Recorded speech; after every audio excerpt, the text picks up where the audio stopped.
Սիրելիներս, ուզում եմ մի շատ ակտուալ հարցի պատասխանել, որ շատ անգամ տալիս են, ու հիմնական մեր եղբայրներն են տալիս։ Որտեղ է գրված, որ ծխել չի կարելի կամ խմել չի կարելի։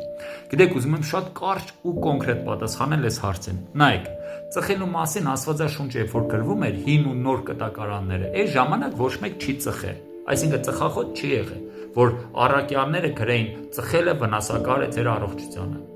Սրա համար գրված է այսօր տուպերի վրա նույնպես, որ ծխելը վնասակար է ձեր առողջությանը։ Աստված ասում է՝ մի սպանեք, կա այսպես պատվիրան, գիտեք, 6-րդ պատվիրան է, մի սպանեք։ Գիտես, ամեն անգամ մենք ծխելով, կարելի ասած մենք սպանում ենք մեր մարմինը։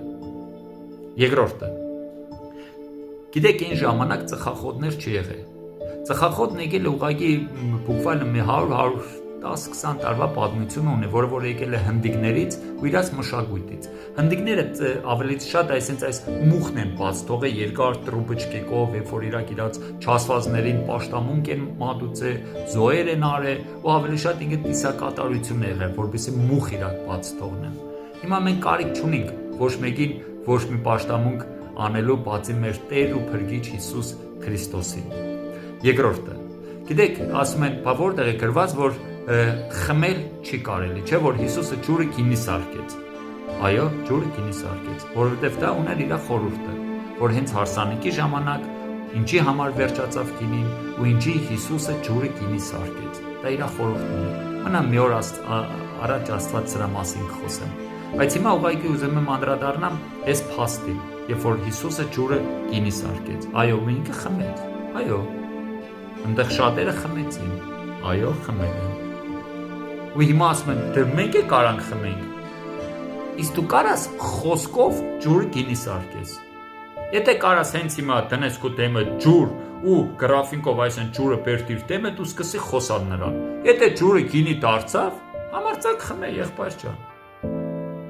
Իհարկե, մենք չենք կարող դա անենք, ուրեմն պետք է չէ խմել, որովհետև Հիսուսն ասաց՝ «Էլ ես երբեք չեմ խմել, մինչև իմ հոր առկայությունով չգամ»։ Դա ավետարանի մեջն է գրված։ Ու հիմա այո, մենք չենք խմում, ինչի՞։ Որպեսզի ոնց որ առակաց թուղթն է ասում է խմիշկ ալկոհոլին կողոցի պես է, երբ որ խայտում է, հանկարծակի մեկ է սկսում է քո միտքդ բտանալ եւ ուրիշ կանանց նայել։ Դրա համար մենք ուզում ենք սուրբ պահել մեր աչքերը, մեր մտքերը ու մեր մարմինը։ Ու ուզում եմ կարդամ առաջի Կորինթացիս 10-րդ գլուխ 31-րդ խոսքը։ Պողոս առաքյալը ինչ է ասում եկեղեցուն։ Երևի շատ անգամ նրան նույնպես մոտենում էին, կարելի է էս անել, կարելի է այն անել, ինչ է կարելի, ինչ չի կարելի, արդեն ինքը հոգնած, երևի այնքան էր հոգնեց խոսքերից, կարելի է, չի կարելի, ինչ կարելի, ինչ չի կարելի, ու գրեց այս խոսքերը։ Նայեք ինչ ասում է, ուրեմն թե ուտեք, թե խմեք, թե ինչ գործ էլ որ անեք, ամեն բան Աստծո փառքի համար արեք։ Ուժեղ է ինչ։ Այսինքն, երբ որ դու ծխում ես, դա Աստծուն փառք գալիս է, չէ, ուրեմն մի ծխի։ Երբ որ խմում ես, Աստծուն դա փառավորում է, ոչ, ուրեմն մի խմե։ Այ երբ որ աղոթք ես անում, բարի գործ ես անում, սուրբ ես պահում քո մարմինը, քո ընտանիքին հավատարիմ ես, քո երեխաները, քո կինը, քո ծնողները քեզ խմած երբեք չեն տեսնում, դա փառավորում է Աստծուն։ Երբ որ քո հարևանները ամեն անգամ քեզ նայելով երեսիդ փայլը լցված զորությունով Աստվածաշունչ ես կարդում, եկեղեցի ես գնում, աղոթք ես անում, դա փառավորում է մեր Աստծուն։ Այնպես որ ոնց որ Պողոս առաքյալն է ասում, ինչ որ անում ես, արա այնպես, որ Աստծուն փառք բերի։ Ու իմիջիալոց ես էլ ասեմ։ Գիտեք, այն ինչ որ մենք մեր երեխաներին չենք կամենա, ուրեմն պետք է չէ որ մենք անենք։